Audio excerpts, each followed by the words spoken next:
telat aku. Bareng aku ra metu, nonone. Ah, Werkudara arep kewirangan mungsuh aku kowe.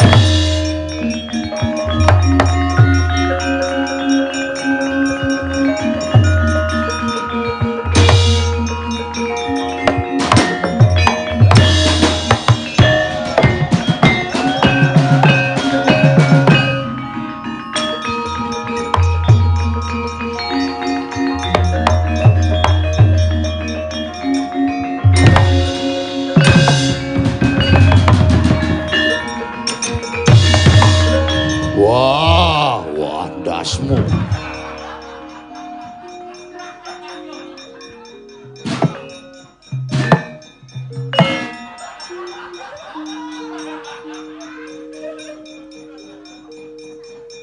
Wah, Bagong Edan. Waduh. Waduh, ku androk rapati bener. Wah. Gede aku. Bagong Edan. Ora meneke Bathara Guru sutuk. Kuku. Iki mau bar tak nggo ngilangi upil. Wah. Edan. Mundur ora. Bandung Bondowoso. Kelakon tandingi Roro Jonggrang. Wah.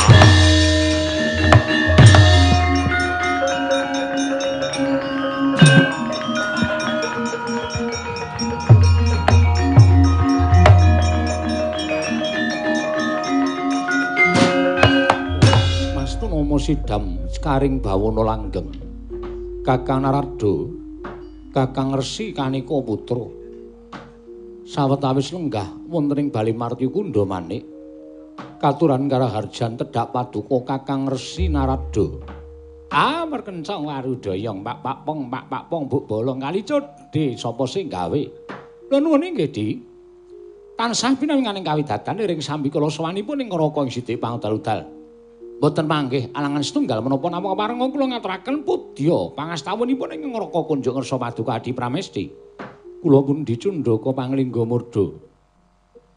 Keparenga pinarak ing langkung sekeca Kakang. Inggih, sampun mboten kirang prayogi pisawanipun ing neraka Sidik Pangudal-udal. Indra prayogakna ngira ngadhep nang ngarsa ulun Bathara Indra. Lho Dioji. Ora mempukul sembahan kula. Sampun boten kirang prayogi pisawanipun ingkang putrapun Bathara Indra, namung keparenga kula ngaturaken sembah sumengkeming pangabekti kula kunjuk sandhap pada paduka Sawang Adi Pukulun. Ya Indra Luntampa. Akarya bombong Tyasulun ora liwat pangestu ulun tampanana. Kula pun dinggo jimat paripih dayanana ing kasantosan. Kakang Narada, Kakang Resi Kanika Putra. Punapi Di? Mesti kemawon ndadosaken kejut penggalindika Kakang. Krana dinten sakmangke menika sanes pasewakan tuwin pepanggihaning para Jawata. Teka kula nglempakaken sangganing para Jawata widodara widodari supados mlempak wonten ing Bale Marti Kundha Manik. Tuwuh tandha pitaken salebeting manahipun ing neraka Sidik Pangudal-udal badhe wonten rembak menapa Di? Tuwun badhe ngrembak perkawis menapa dene paduka ngawontenaken pepanggihaning para Jawata. Monggo menika sanes pepanggihan ingkang saben wanci dipun wontenaken wonten ing madyaning Bale Marti Kundha Manik. Kakang Narada, punapi? Gara-gara wonten tigang dinten menika ingkang kula raosaken suwasana ingkang beneh kelawan adat ingkang sampun. Ing mestinipun kayangan menika sawetawis wekdal ngraosaken raos tentrem ayem tuwin jinem. Nanging boten ngertosangkan paranipun teka titik lenggan sakmangke sampun wonten tigang dinten menika. Kayiwangan kesasapan hawa panas. Menika saking dayanipun menapa Di? Kakang Rada kula aturi paring dawuh. Nuwun sewu. Menapa mboten naminipun kula menika nguyahi seganten. Dene paduka Adi Pramesti Bathara Guru nambuhaken perkawis gara-gara ingkang tumanduk wonten ing Kayiwangan. Jernyatanipun paduka menika ngertos dhateng mubah musik ing para titah. nanging Kakang Narada ngibaratipun kula ingkang damel cangkriman mboten wonten jamak limrahipun kula ingkang nyangkrim utawi ambatang cangkriman menika kedah Kakang Narada ingkang ambatang cangkrimanipun ingkang rayipun Manikmaya. Dalah. Inggih. Menawi tetela mekaten estunipun gara-gara ingkang wonten ing kayangan menika kapirang wonten pinter-pinter pekawis. Mestinipun wonten lemah sangar kayiwaing. Nanging sareng kula taliti wonten telenging jagat raya mboten wonten wujuding lemah sangar tuwin kayiwaing. Upami wonten tertentu sampun dipun bedol dening para dewa kinarya umpaking Balemarti Kundha mekaten Kakang. Wonten ing ngangka kalih. Inggih menika mestinipun wonten pandhita tapa. Mongko adat saben ingkang sampun mlampah menawi wonten pandhita tapa menika dayanipun sok damel panas utawi damel gara-gara wonten ing kayiwangan. Nanging nyatanipun pandhita sak jagat menika sak mangke nembe mboten sami nglampahi tapa brata. Ing angka 3 menawi wonten titah ingkang hanjangkung kadewatan tegesipun nggadahi sedya nanging wonten sak jawining kekiyatan titah menika kala wau. Contonipun pengamuhipun Prabu Niwata Kawaca ingkang dados nalindraning para Jawata menika ateges titah ingkang gadahi gegayuhan nglangkungi dhateng kesagedan titah tuwin kekiyatan titah menika kala wau menika diadamel gara-gara mekaten Kakang. Monggo samukawis ingkang kula mangertosi sedaya menika boten kelampah wonten ing jagat. Ketingal jagat menika ayem tentrem. Nanging sabab menapa wonten hawa panas sing tumanduk wonten ing kayiwangan ngantos 3 dinten menika dipun raosaken dening para Jawata. Kakang Narada menawi tetela mekaten nyuwun sewu menawi kula mestani kirang awas lan kirang pratitis Kakang Kaneka Putra. Lho. Teka paduka paring dawuh mekaten wonten jamak lumrahing titah ingkang gadahi moga tuwin gadahi gegayuhan. Ingkang nyatanipun gegayuhan menika kala wau wonten ing sakjawining kekiyatan titah menika. Lho, sinten Di? Menawi dipun parengaken ingkang Raka mangertosi sinten ingkang wantun gadahi gegayuhan ingkang sakjawining kekiyatan titah menika kala wau. Nanging imanipun elokipun titah menika kala wau sareng kula taliti jebul paningalipun ingkang rayipun Manikmaya kadidene ketutupan roning salomba peteng dedet lilimengan. Nadyan kula tiling-tilingaken sinten titah menika kala wau. Nanging elokipun kadhi wonten daya ingkang anutupi dhateng titah menika kala wau Kakang. Sigra-sigra yen permana kanca sigra ngrakit nawang sesangka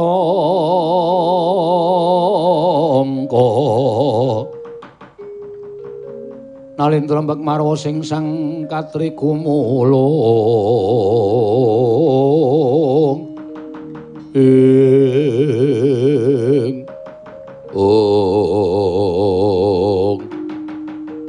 kaya ndara dasih pangandikaning Sang Hyang Piculun jagat Girinata nalika semanten amestani bilih wonten titah ingkang gadahi gegayuhan sakjawining kekiyatan titah dados kula ing mangke gedher kang para Jawata ingkang samya gantung siba madaning Balemarti Kundha manik samyalok wonten titah pujangkara ingkang wantun minggah wonten ing madyaning Kayiwangan Suralaya tanah sanes kejawi amung Atmaja Wragiling Kelurahan Semar Nenggi Kelurahan Bagong ingkang wantun minggah wonten ing Balemarti Kundha manik nyerpepek laku dodok akarya cingak sangganing para Jawata miwah Sang Hyang Piculun jagat Girinata wae.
Irem irem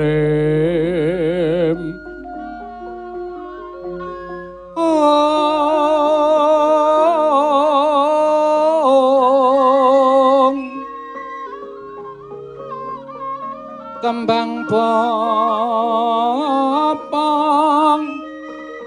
terate bang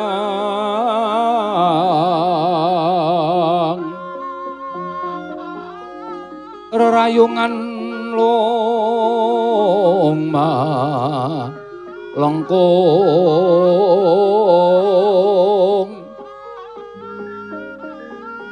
tumelong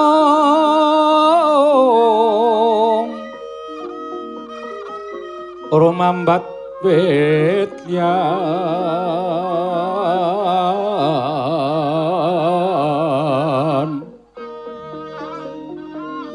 wes semu kang mawur raras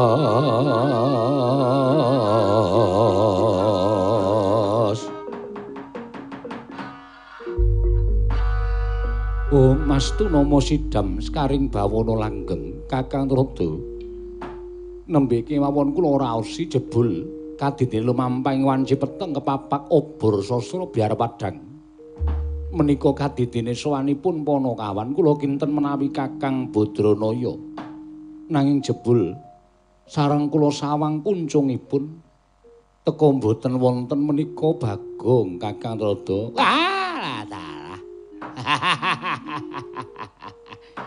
lha nuwun sewu lho Di ing atasipun Bagong menika derajate ngaceplik menika namung Panakawan nanging lha kok teka saged minggah wonten ing kayangan malah sampun dumugi wonten ing Bale Marti Kunda Manik mongko sasamunipun nglangkungi repat kepanasan menika kedah nglangkungi gepura ingkang mlebet wonten ing Suralaya dipun tunggu dening dewa kalih Cingkara Bala Bala Upata. Lah keteka mboten dipun wangsulaken dening Cingkara Bala Bala Upata. Monggo sasampun menika nglangkungi papan ingkang wiyar. Inggih menika pelataran ageng sak njawining Bale Marti Kunda Manik aglar para dewa, para dewi, para apsara hapsari kok ora ngundurke Bagong. Ing atasipun derajate ngaceplik kok minggah wonten ing kayangan menika wigatosipun menapa? Kula badhe ndangu dhateng Bagong Kang. Kula semanggaken Di, kula semanggaken. Nanging Bagong menika nuwun sewu titah keladuk wani kirang geduga. Gecul murak kumarucul. Mila menawi wonten tenggenipun aturipun Bagong sajaipun nyelangkrak menika kedahipun panjenengan ageng pangapuntenipun dhateng pun Bagong. Kakang Rada kula sampun mangertos watak wantunipun Bagong. Nggih. Panakawan Bagong sawise aso ingkang dadi napas asak kang dadi riwe padha rarja sak prapta kita Panakawan. Nona amit pasang kaliman tabit kinebene ing ledene dumawing temeng-temeng. Kemareng kula ngaturaken sembah sumungkeming pangabekti kula kunjuk Pukulun. Iya Bagong ulun tampa karya bombong tias ulun. Menapa para saestu panjenengan ingkang asma utawi pewisik Sang Hyang Pukulun Bathara Guru. Iya ulun Bathara Guru. Matur sembah nuwun Pukulun yang perjiwatan boyo mirah boyo ingsun. Ngantel mboten. Bagong padha rarja sak prapta kita. Hyang Pukulun Bathara Antarada. Wilujeng nering sambikala bekti kula kunjuk Pukulun. Ya ulun tampa. Lah mengke ulun tampana ya Bagong. Kula munding kacimat bariwe. Wah, jan. Ulun ki pancen lagak-lagane nek ngendika kaya ngono kuwi nganggo semu rada guyu. Kita aja nirokke. Mekaten Pukulun. Ya aja kurang ajar karo dewa. Kita ki nang kayangan. Yen nganti kurang ajar karo dewa ulun cemplungake nang Kawah Candra Dimuka. Aduh nyuwun pangapunten Pukulun, sepinten kalepatan kula nyuwun gunging samudra pangaksami. Bagong Padhararja. Pangestunipun Bathara Brahma Indra. Bathara Indra wilujeng nering sambikala. Iya, pangestulun tampanana. Kula pun dinggo jimat paripe ndayana kasantosan Pukulun. Bagong. Nun. Apa to sababe dene kita tekan kayangan? Sejatosipun kula menika namung kesah sapura-pura Pukulun. Mboten wonten tujuanipun. Awit kula dipun olok-olok dening kanca-kanca kula nyiter menika dipun genjrengaken.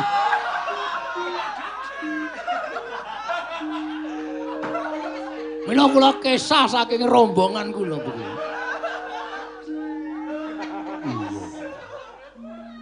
sing sakmestine kelawan kanca kuwi kudu gedhe pangapurane. Namun rencang-rencang kula sampun kebangetan kula. Ngibaratipun kula badhetipun dadosaken tumbal. Pelecehan. Wonten ing rombongan kula.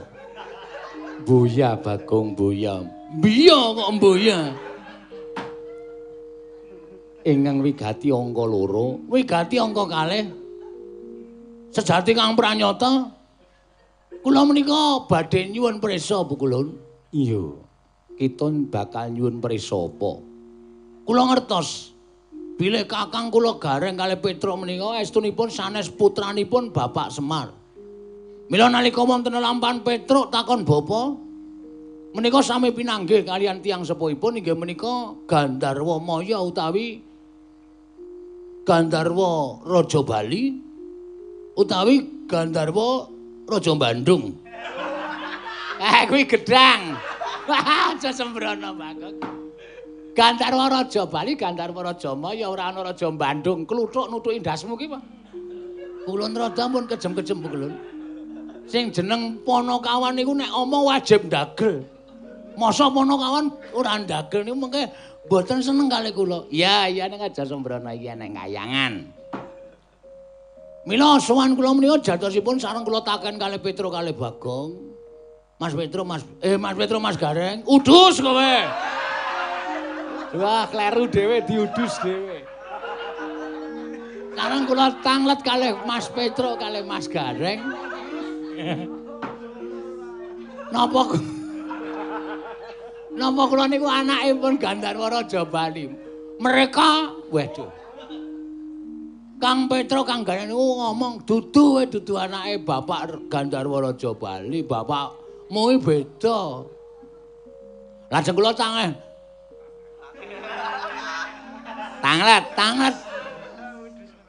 Kamas kula kalih menika. Aduh. Tanglet kamas kula kalih menika. Kowe udu anake bapak, kowe iki beda bapak karo aku. Terus bapakku sapa Mas Petruk, bapakku sapa Mas Gareng. Lah aku ora ngerti apa aku iki kancane bapakmu atos suarane. Mila terus kula mikir, iki sing iso ngekeki pencerahan. Kalawan bapak kula menika namung Sang Hyang Pikulun Jagat Girinata. Awit Pukulun menika dewaning para dewa. Pukulun menika kami tuwaning para Jawata. Pukulun menika sampun wonten saderengipun titah wonten ing jagat menika wonten. Ateges panjenengan ngertos silsilah dumadine Bagong menika kepritil. Kepripun? Kula nyuwun priksa dhateng Paduka Iwang Adi Pukulun Bathara Guru. Menawi Pukulun saged njlentrehaken, kula ngaturaken panuwun ingkang tanpa pepindhan. Ewadene Pukulun boten saged ngendikaaken bapak kula mesinten ruwarawe jeneng gatel apa ki? Rawe-rawe rantas malang-malang putung kula mboten ajeng wedi kalih para dewa teges Pukulun menika mboten pantes menapa dados dawaning para dewa kula menika saking menika kula mboten narimaken Pukulun dados dewaning para dewa wonten ing kayangan. Tertemtu kula badhe ngamuk ayo liyane tak ajar kowe. Ngamuk wonten ing kayangan. Estu menika. Kula badhe ngamuk wonten ing kayangan. Gong wilahing. Lho malah janturan. Boya Bagong. Ulun iki bakal dawuh kelawan jeneng kita. Wah tak kira nek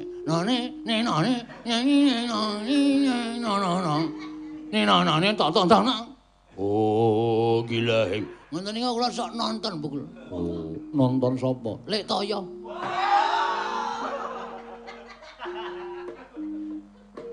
Iya, ulun tak jak jarwo kelawan jeneng kita.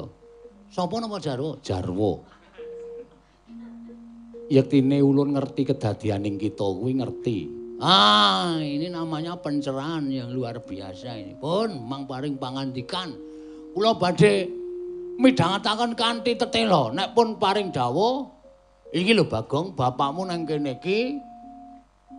Alamat iki, RT iki, RW iki, RT 5. RT 3. Ngoten niku kaya lagu. Pukulun kersa martabak. Mboya. Rada alot. Buya. Dewa kuwi daharane pelemper tangga jiwa lan jambu Mutiara Dipanirmala. Iya. Ngene Bagong, pripun? Nalika bapak kita sambungan ya kuwi Kakang Ismaya Semar ulun tedhakake ana ing Madyapada yektine jagat isih suwung kaya bumbung wong. Suwung tegese durung ana titah menungsa ingkang gumlaran ing jagat kejaba amung Semar ingkang urip bareng kelawan bangsaning jim, bangsaning Gandharwa. Nggih, mula ora mukal yen to wong natuane Petruk kelawan Garing kuwi uga kedadian saka bangsaning jim kang aran Jim Salantara. Nggih.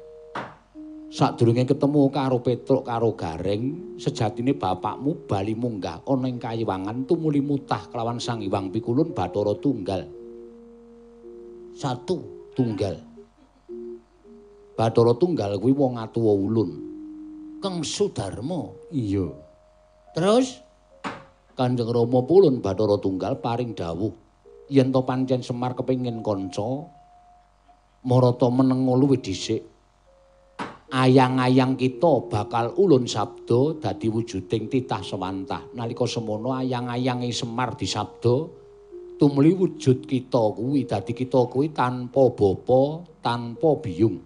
Sayekti dumadi saka ayang-ayangane Semar Badranaya, mula ora aneh yen to Garing lan Petruk tansah ngajeni kelawan Semar nang yen kita nadyan kurang ajar kelawan Ismaya ora nate nampa soting Sang Hyang Ismaya utawa Kakang Badranaya. Amarga kita kuwi sejatine sak traju sak babak kelawan Kyai Semar Badranaya Bagong. Iya. Kita kuwi ora ana duwe bapak, kita kuwi ora duwe ibu. Kita kuwi dumadi saka ayang-ayanganing Kakang Badranaya ya Kakang Semar ya wong atuwa kita kuwi. Yen kita arep nganggep wong tuwa ya bapak kita kuwi ya Semar kuwi. Bullshit. Apa kuwi? Omong kosong. Ngawur ta? Ngartekke kowe ngawur kok. Omong kosong. Kula sowan mriki menika mboten mung diapusi kaya cah cilik. Kowe iki dumadi saka ayang-ayang. Lho, kula tak takon. Nek pancen ayang-ayang niku bisa disebda dadi wong, ayang-ayang kula niku mang gawe wong. Kula ben dikanca sing anu padha-padha ndugale, padha-padha glelenge. Ning kula ora mung trima cukup diapusi, Bagong kowe iki dumadi saka ayang-ayang. Ora mutu niku jenenge. Sing jeneng ana wong niku ana mbokne, ana bapakne. Ngoten. Bapakne iki nundel mbokne. Terus mbokne meteng metu anake ngoten niku lancar. Ngono lho, ora konjur mung kowe dumadi saka ayang-ayang. Ha nek Bagong ki cah cilik. Nek Bagong ki cah nuwun sewu nalare ora genep. Kula dapusi ngono wae iso. Ah Bagong ki cah pintere. Cah berpendidikane. Rumangsane anggepe S1 wae. SSN nganggur kabeh. Anggepe apa njukan? Kula tak takon karo sampean. Kok mung trima diapusi kaya ngono? Anggepe kula niku mung trima diapusi terus kula bali terus rampung masalahe. Anda bisa, ora iso, ora mung tekan semene perkarane nek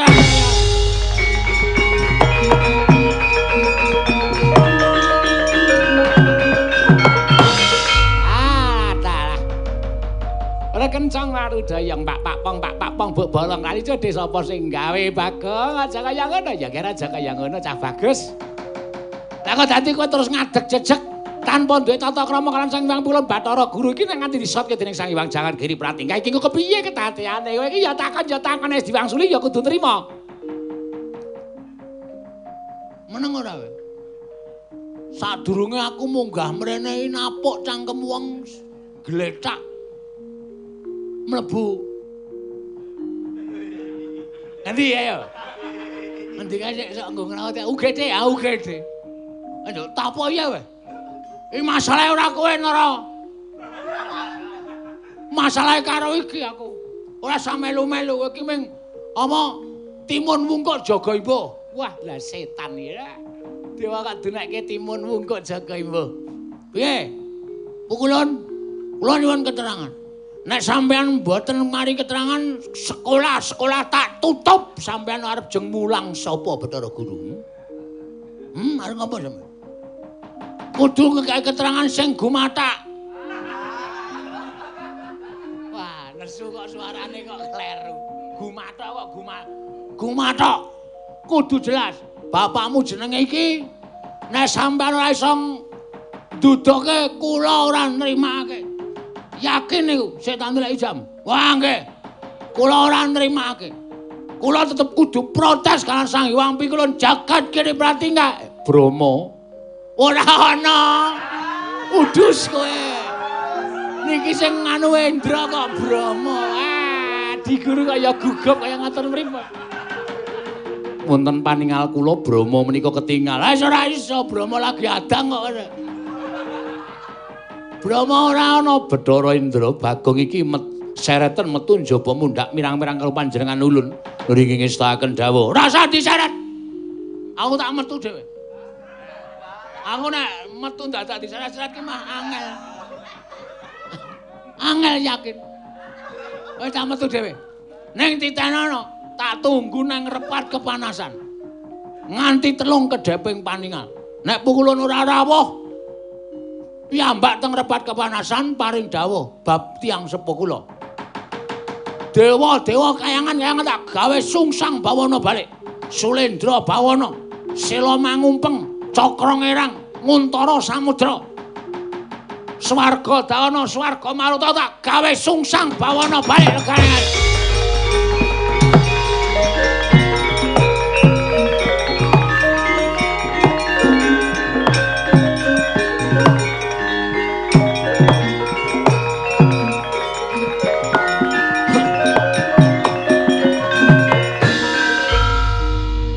Pripun, Di?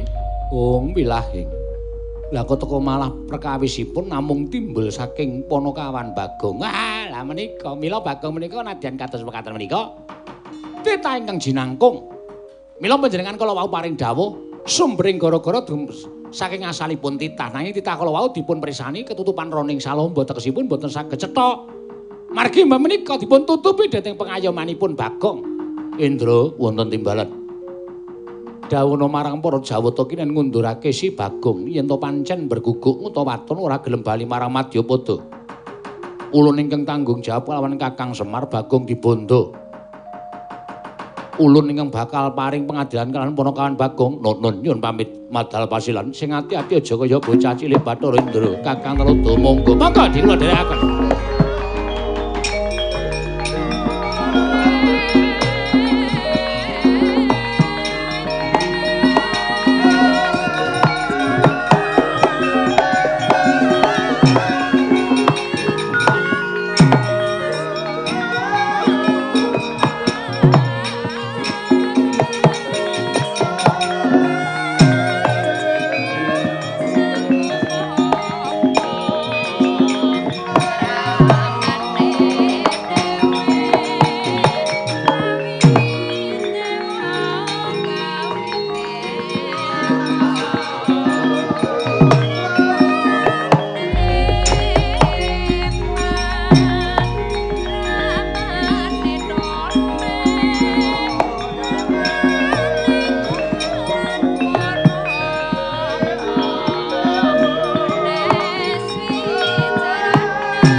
Anggro sesumbar lendo bumi konceng kumalodok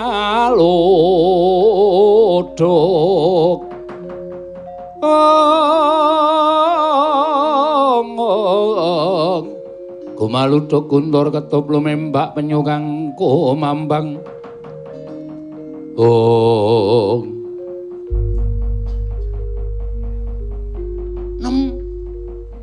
boten dadawa pas Kula nyuwun kabar pripun pawartosipun anggenipun sampeyan kawuwu Sudarma. Aku wis jane wis males lho tok tutke iki. Kowe yo dadak melu nang kayangan barang ki yo ngopo? Saking tresna kula kaliyan panjenengan. Ibaratipun sampeyan sakit kula kraosaken sakit sampeyan pejah kula ingkang badhe madosaken mudin. Kuwi jenenge ora sebaya mati sebaya mukti. Ning pancen cangkemmu rusak. Sakiwang pikulun Bathara Guru kados pundi? Wah, wis muspra tanpa guna yem. Ngomah wis tok kancingi? Sampun. Aku semelang nek dono wiyaga teng klithik. Terus do mangani apa-apa do. Nek wis dikancingi ya wis. Nggih. Prajen-prajen pitik. Pitike dileboki kandhang terus tok gemboki kabeh kandhange. Sampun. Syukur. Wedhus-wedhus? Sampun. Ya wis, iki ngene, iki kriwikan dadi grojogan, geguyon dadi tangisan. Tegesipun. Tegese iki aku wis kebatur wani karo para dewa. Mula pesthena aku mati. Aku mati. Aku arep dikrubut karo para Jawata, dikrubut para dewa. Ning arep kaya ngono tak antepi jiwaku, jiwa satriya. Tinimbane aku ora ketemu karo bapakku, tinimbane ora ketemu karo wong tuaku, luwung mati nang kayangan, ora masalah. Ora masalah, wis ben. Kapas. Jejatu ke kati kula. Sesebat kula. Katresnan kula. Menawi kapas sedo. Kula tumpun sinten. Tok padake aku ora ngerti po, sesambungan muro garing. Heeh. Hah? Apa aku dikira gak ero? Heeh. Aku ki weruh yem. Cuma aku diem saja. Ada? Kowe sok muni golek kayu bakar nang alas, ta? Bareng tekan alas padha glenak-glenira gareng nang grumbul. Pas niku boten kok wonten hubungan spesial antawisipun kula karo Pak Digane niku boten. Namung ngrembak babakan panggula wetahe gesang. Wah telek. Telek jemek. Ora mungkin, aku ki ngerti wacake gareng kok. Wis ora usah kuwatir, wis lilakno aku tak mati. Pas kula tresna panjenengan. Kula tresna kalih sampeyan. Wis ngerti. Ning ngene, katresnan kuwi ora langgeng. Ngono. Katresnan ki ora ana sing langgeng, ora eneng. Tresnane sapa wis to? Ora langgeng. Tresnane ibu karo anak, sok kala mangsane anak wis mentas, bakal pisah karo ibune. Katresnane wong tua bapak karo anak, sok anake nek wis mandiri, bapakne ya mingkari nyawang. Kala mangsa bocah sok wis ora eling karo bapakne. Akeh ngono kuwi. Nggih. Ha ta? Nggih. Kowe ya wis pisah karo mbokmu. Nggih. Sapleh mbokmu tak tibake saka kursi terus lara kae. Nggih, Pas.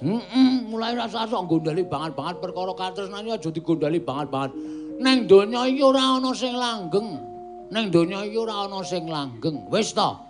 Cepat atau lambat Gusti mesti bakal misahake. Mbah kanthi cara sing kepiye. Ngono? Nggih, Mas. Ha iki ngene. Dalam hatimu kowe seneng to nek aku iki arep mati karo para dewa? Ateges ora ana sing ngalang-alangi kowe nek kowe golek kayu bakar, ha ta? Mosok golek kayu bakar kok sangune anduk. Boten kok ya. Alah, aku ngerti kok.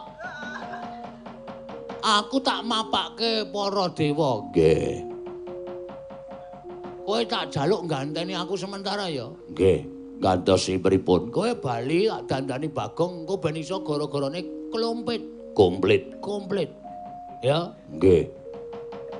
Nek ora ana aku, wis gelo penonton. Nggih. Sawangan penonton semene akeh. Sisih kono apa? Kae ireng-ireng do ora obah kae. Kae wit. Nggih, nggih. Saking kae wong delok. Nggih. Megeng napas. Ngestaken dawuh. Ngampet ambekan tak suwunke karo sing gawe urip kowe tak cipta iso wujud Bagong. Ngestaken dawuh. Saiki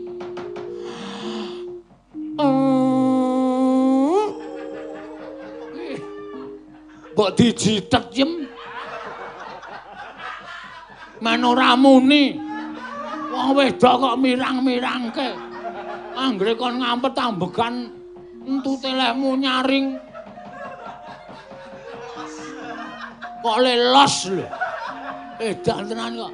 Iso mati. Apa tok jembarke kai harmonika. Pak sampun kaya ngoten wong sampeyan ya wis iso napa kalih kula. Ah, Deng, kowe iki pancen katresnanku tenan kok. Nek esuk tangi turu kowe karo aku ya iso perang antarane perang jalur Gaza. Nggih. Aku ngebom, kowe ngebom, aku ngebom, kowe ngebom, ora ono rampunge. Nggih. Le rampung nek salah siji katutan. Nggih. Wis gak ngono tak cipta, ndak selak kesuwen. Oh nggih kestaken dawuh. Nuwun berting Gusti aku murbeng jagat paling ana daya kekuatan. Sak ciptane Bagong ana, sak sedyane Bagong iso kasembatan, iso wujuda Bagong jebles karo aku muga-muga kelakon panjenengane Bang. Asa panjenengane moyo ya.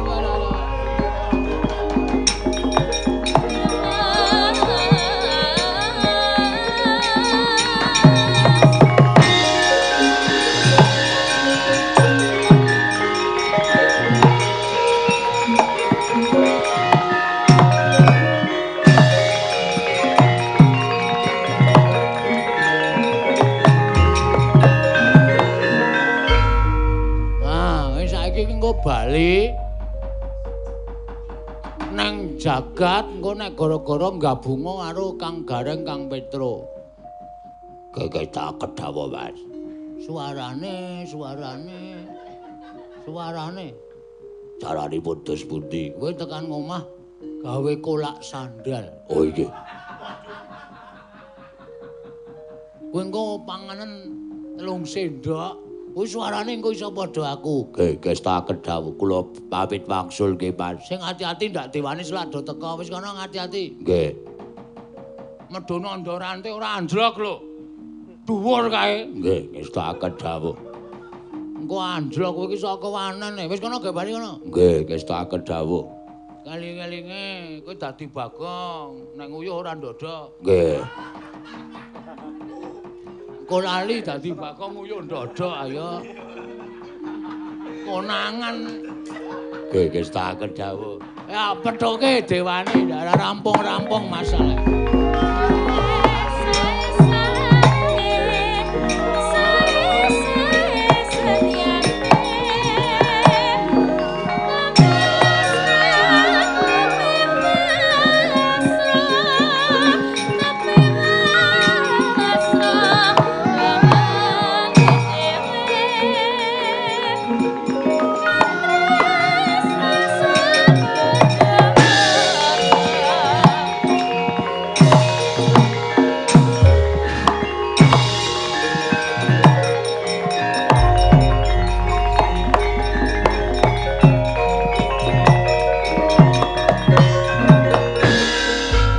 Tuti lamun katututan lamun mangsa prawira diktaya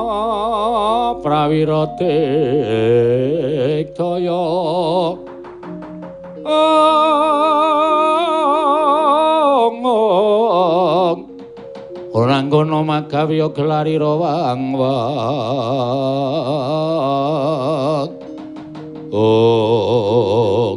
Bagong wonten Jawa apa kula ngemban dawuh timbaning Sang Hyang Pikulun jagat giri pratingkah, aku kinen balekake lawan kowe. Lho, sampean nyilih kula napa? Lho. Nyilih kowe piye? Aku dadak dibalekke. Tegese iku kudu bali ana ing jagat. Kula purun wangsul wonten ing jagat raya. Kula purun wangsul wonten ing DKI Jakarta menawi omah kita iki ngendi kok tak tekan DKI? Anu, Kula purun wangsul wonten ing griya kula, waton kula dipun paringi dawuh. Bapak kula niku sapa? Simbok kula niku sapa? Nek pukulun Sang Hyang Bathara Indra mboten maringi dawuh, Hyang Pirun Bathara Guru mboten maringi dawuh. Rawa-rawe jenang gatel ora duwe. Kuwi senggaan, rawe-rawe antas malang-malang putung. Malang-malang kaya ndo, mentang-mentang kaya empring lodon. Tetep kula terjang. Wani marang aku sing tak wedeni apamu. Ora minggat kendarataning Bathara Indra kelakon tinjung akhirat nyawamu. Monggo kula ladosi ning nyuwun ngapunten lho nek kula kepeksa kurang ajar kali pukulun Sang Hyang Bathara Indra.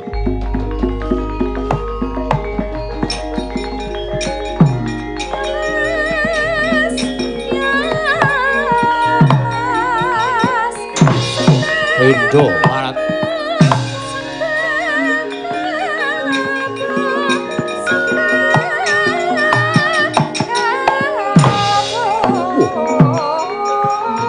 belakang silakan. Ora apa-apa Mas. Wani nantang dewa wani serep nyawanya.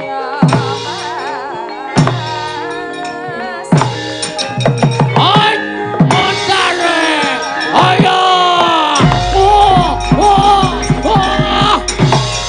Apamu kapan kowe?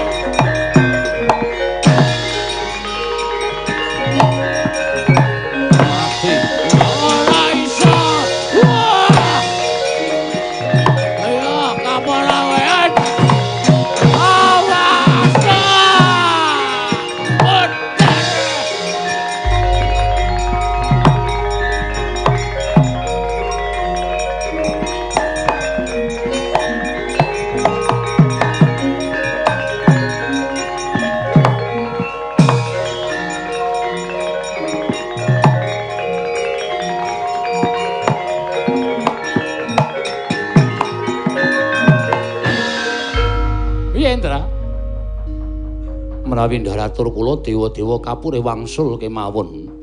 Wa pukulun. Lho kok kon bali piye? Mengsah kaliyan Bagong malah kewirangan. Kok kewirangan? Raimu kok mengkilat ki apa? Bagong mengsah kaliyan kula mboten jotos mboten ngantem. Ning sareng piyambakipun saged ngruket badan kula napa memper wong gelut kok ndilati rai sakpenake dhewe. Mongko ilatipun kaya ilat asu.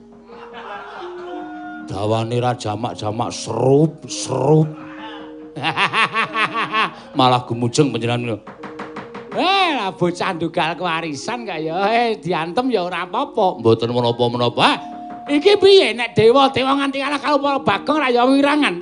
Dipun pasrahaken Hyang Pikulun jagat Giri Pratingkah. Adi Guru Dasmun tinalaman menika, Di.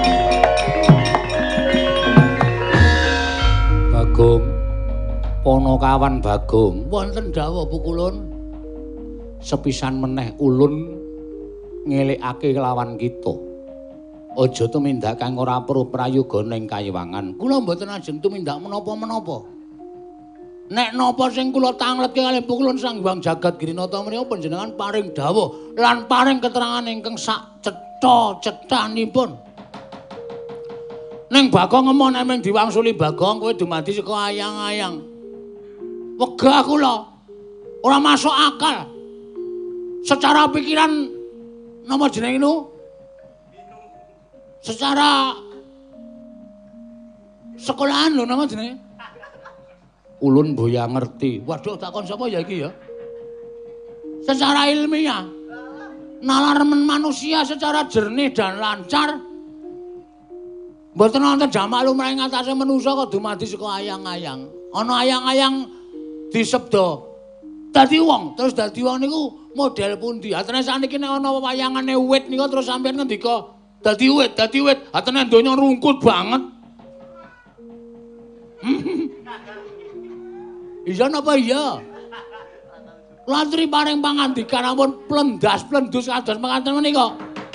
Nek sampeyan ora iso ngekeki keterangan sing gumathok, kula ora nrimakake. Yen ngono kita arep ngopo? Ana dewa tak gawe wirang garengane.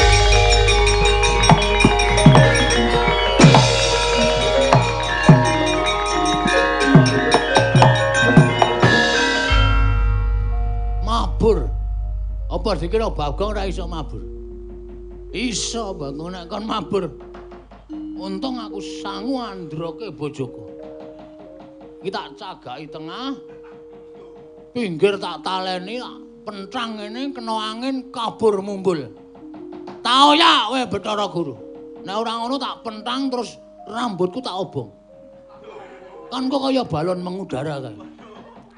Perkara ndase kobong mbaya men. Sing penting iso mabur. Kok nek kurang rambut jabutke liyane. Sing penting iso mumbul, iso ngoyak Bathara Guru regane.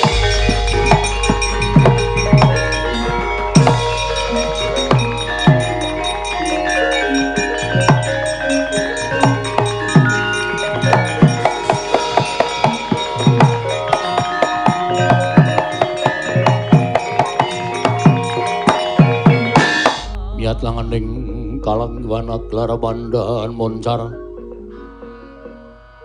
tinon ler kekonang surem sorotetan padang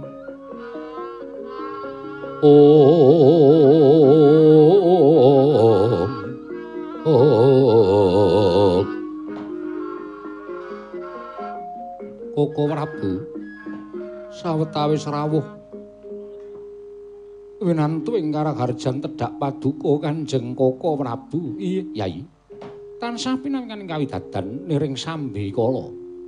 Namung keparenga kula ngaturaken pudyastawanipun ing Raka Kresna kanggo aku ngaturake basa aku katura. Werkudara tak tampa. Koko Prabu kula ngaturaken sembah. Arjuna tak tampa. Pangestunipun Kakang Tampanana.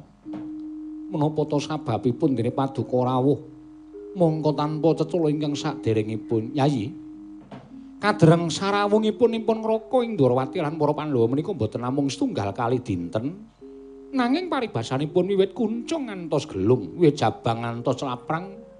Anggen kula tansah sarawung urmaket kan para Pandhawa wekasan boten ana maneh menawi setunggal kali dinten kula menika boten sak pejagong kelan para Pandhawa kadang-kadang kula sedayanipun menika raos sing manahipun ngraka ing Ndrawati menika paribasanipun gesang ingkang tanpa guna wastra lungset ing sampiran sarah mungguing lautan. Mila mboten aneh menawi pendak dinten kula menika tansah kepi anggen kula tansah caketan lan kadang-kadang kula para Pandhawa upamiya kados dinten sak mangke wonten kalodhangan tuwin mboten wonten kewajiban wonten negari Ndrawati tartemtu kula sowan dhateng negari Ngamarta. Pengajaping pemanaing ngraka ing Ndrawati namung saged pinanggya catur netra lan kadang-kadang kula para Pandhawa Yayi. Miat langening kalangguan aklar pandan moncar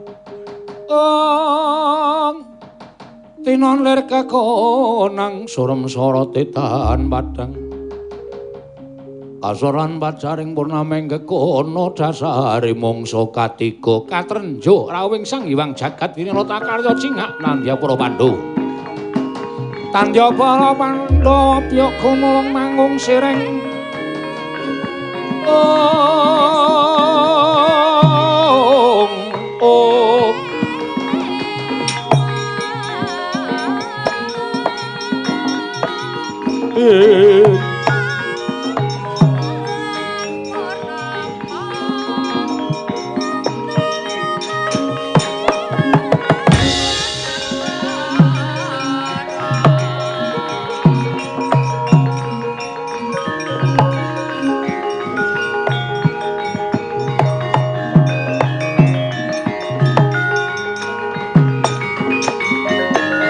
bumi kuncing langit kelap-kelap katon lir kincange ngaris risang mawe gandrung sabaran katulo wukir moyak mayik Pukulun kula ngaturaken pangabekti kula kunjuk. Iya Puntadewa Luntompa. Pukulun bekti kula kunjuk. Pukulun aku ngaturke bekti. Pukulun bekti kula kunjuk. Pandhawa Luntompa Kresna Luntompa. Menapa ta sababipun dene Paduka rawuh mangka semu kesesa anggen Paduka tedhak wonten ing negari Ngamarta.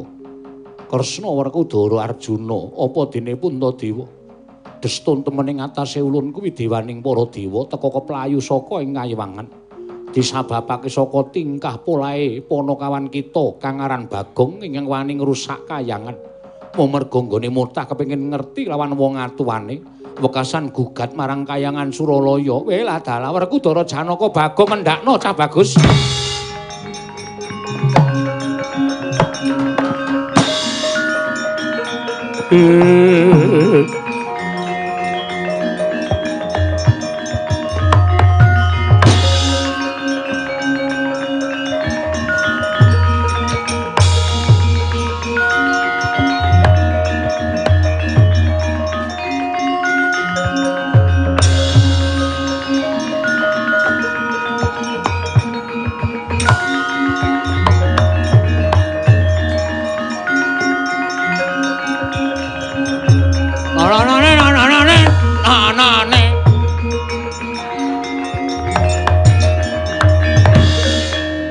Aku biasane iki sarane sarane ora muni goblok ben ngandel ora Pukulun Bathara Guru mesti ming laporan karo juragaku sapa rumangsamu aku nek kok ngene iki wedi karo juragaku. Niate Bagong ora bakal kendho saka geguntur mundur saka Pangalembana. Kowe ngandhake ndara-ndaraku. Oh, Janaka ora kewirangan mungsuh Bagong aja tundang Bagong.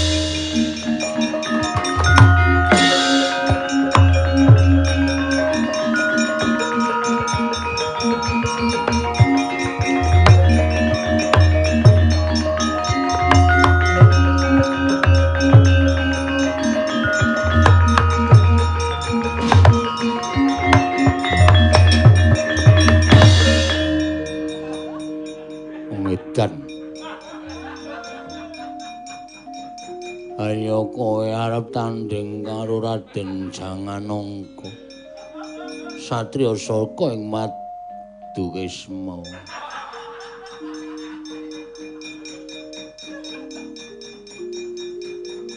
Kowe arep ngendelke pusakamu duwung Kyai Jalak. Aku duwe pusaka kris Kyai Penthet. Jalak mungsuh Penthet mesa kalah. Wong edan Bagong aja kaya ngono. Aku dudu Bagong, aku Satria ing Madukara Raden Janaka kok aku.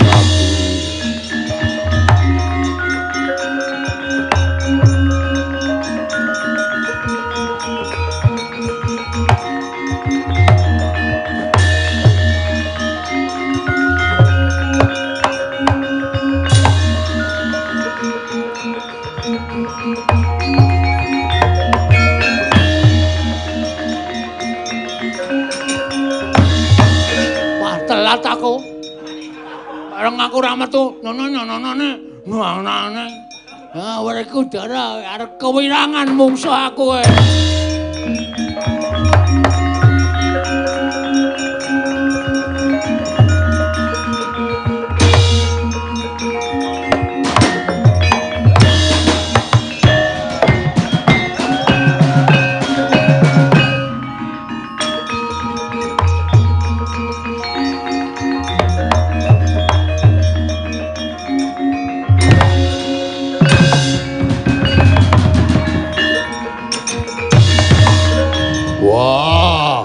ndasmu.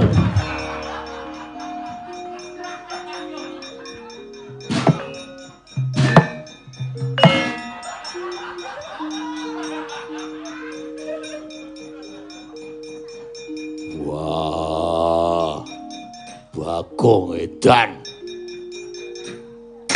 Waduh. Modele ku anjlok rapati bener. Wah. Gede aku. Bagong edan. Ora meneke Bathara Guru sutuk. Kuku. Iki mau bar tak nggo ngilangi upil. Wah. Edan. Mundur ora. Bandung Bondowoso. Kelakon tandingi Roro Jonggrang. Wah.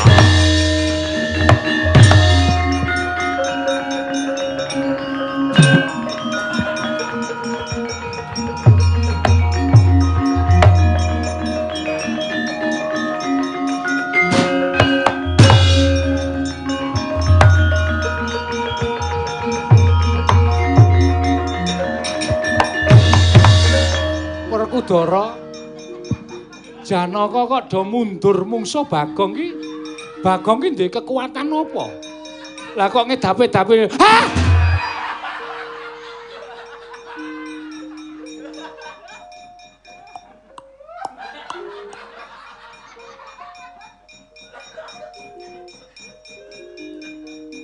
Setan ratatanan kowe.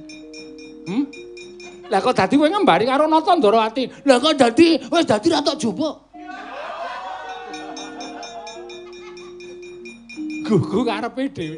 Wangune Janaka Werkudara ya dikembari kaya kowe iki ndek kekuatan apa Bagong kok ngedapi-dapi? Aku bal ngombe obat kuat kok. Kekuatanku mesti ngedap-edap. Iwangsung ngono mati lho mah. Ana sasmintane isun jagat wasisane Ngobadara. Iki sapa iki?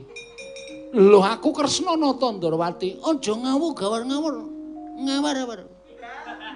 Iki Nata Ndarawati. Iki Nata Ndarawati. Wah, tak goleke mungsuh mati kowe tak kandhani.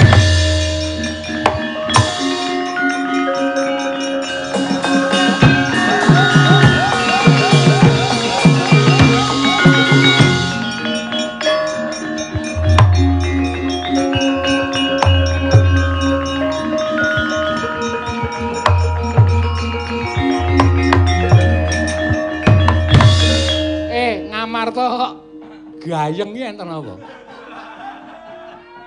Kakang Semar kowe iki duwe anak mbok ya. Tok wis padake. Wis padake pripun? Lah genah Bagong ngamuk ning Ngamarta. Ngoyak-oyak Bathara Guru gugat kepengin ngerti karo wong tuane. Mangga riyen. Lah Bagong niku melu kula. Sampeyan ngendika nek Bagong ngamuk teng kayangan. Petruk, nun. Bagong meneh ndi? Gong, enten apa? Lho kok sik. Kowe aja gawe-gawe lho. Kowe mau ngoyak-oyak Bathara Guru. Asalahe seminggu ra diwulang. Tak oyak-oyak piye kewajibane ngene mbayar SPP ming prei.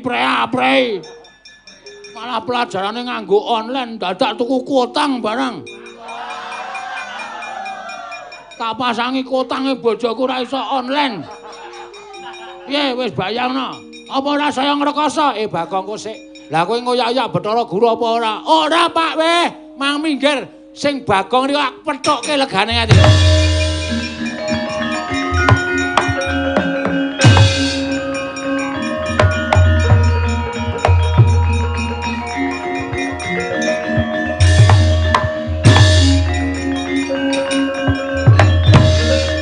Menungsa ora dewa. Ora bapakku dhewe, ora kakang-kakangku dhewe. Ngalang-alangi karepe Bagong raweh-raweh rantas malang-malang tak putung. Gong. Gong. Suarane kok ya padha ya. Kok sik kowe meneng sik. Gong, ngapa? Nggih. Padha lho. Iki jane sing Bagong sing endi? Kowe sirahe kena saos kuwi, Mir. Mangan mie ayam saose tekan ndas. Kaya dilangi to, Pak. Nggo bukti nek aku njajake anak-anakku. Apa men njajake anak-anake kok saose dadak dicepretke ning sirah ora. Engko nggo bukti mbokmu. nek nakokke duwite, kowe iki arep ngopo to, Le? Arep takon bapak. Ha iki bapakmu? Udu. Kowe udu bapakku. Petron duwe bapak dhewe, Gareng duwe bapak dhewe. Kowe iki mung bapak sambungan. Hah? Bathara Guru tak takoni. Muni ora ngerti, muni ora weruh. Aku ora trima, Pak. Ngene tak kandhani. Rene tak idoni raimu. Arep wani karo aku kowe. Wani karo ndaramu kena ning nek wani karo aku.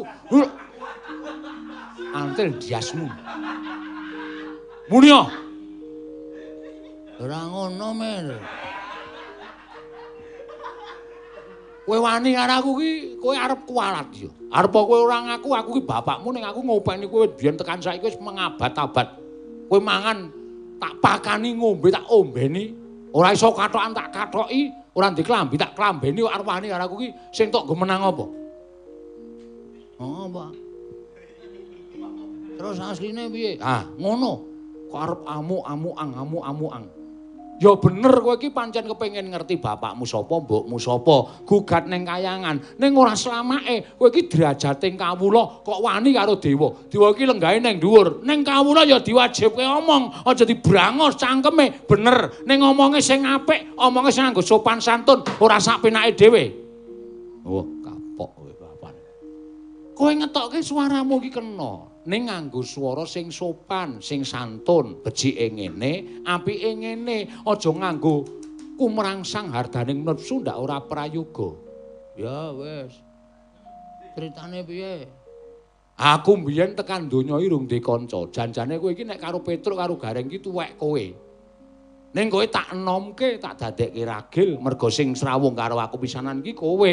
Kowe iki dumadi saka ayang-ayang aku. Kowe iki tanpa bapa tanpa biyung dicipta dening Kanjeng Rama Sang Hyang Bathara Tunggal wekasan ayang-ayangku wujud menungsa mula jenenge Bagong ngono. Kowe iki dadi ruwangku sing pisanan dikaya ngapa arep aku ki ora mijekke kowe mbokmu ora gembol kowe ning anane kowe iki merga saka Semar arep ngapa kowe nek arep wani karo aku wani ya ngono kuwi critane. Bathara Guru ya mung crita ngono kuwi. Lah guru ki ya bener aja tok luputke, Bagong.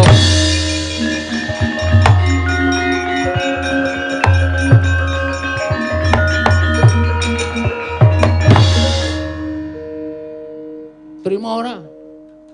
Terima. Ora sembodo mau glelenge Raja Mak. Saiki krembak-krembik. Meleh, Tru. Oh. Aku weruh saos mie ayam mau terus wetengku teng kerupuk e. Ya, engko tak jajakke, ya. Setengah porsi.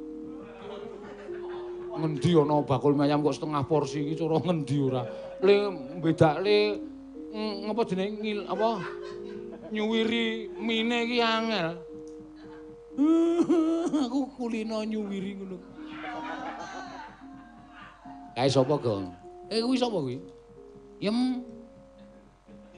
Salen yem. Oh, mula bojomu to, Gong? Heeh. Mau mula kok tak terke ning kamar mandi iki Bagong kok le nguyuh kok ndodok. Gek suarane kok bol bojomu to. Heeh. Kowe ora melu mlebu to? Ora. Yakin? Ayo. Ora ya. Badar yem. Nggih. Wis rampung pakaryanmu.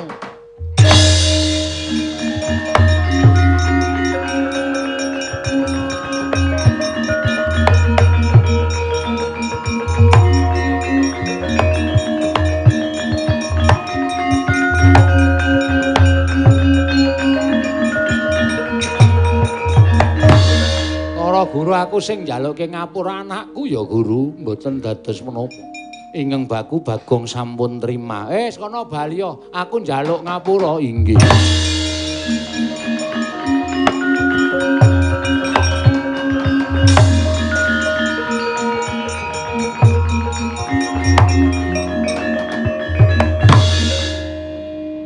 Bagong tetep kudu nampa paukuman. Lah sebabe Janaka Werkudara lara.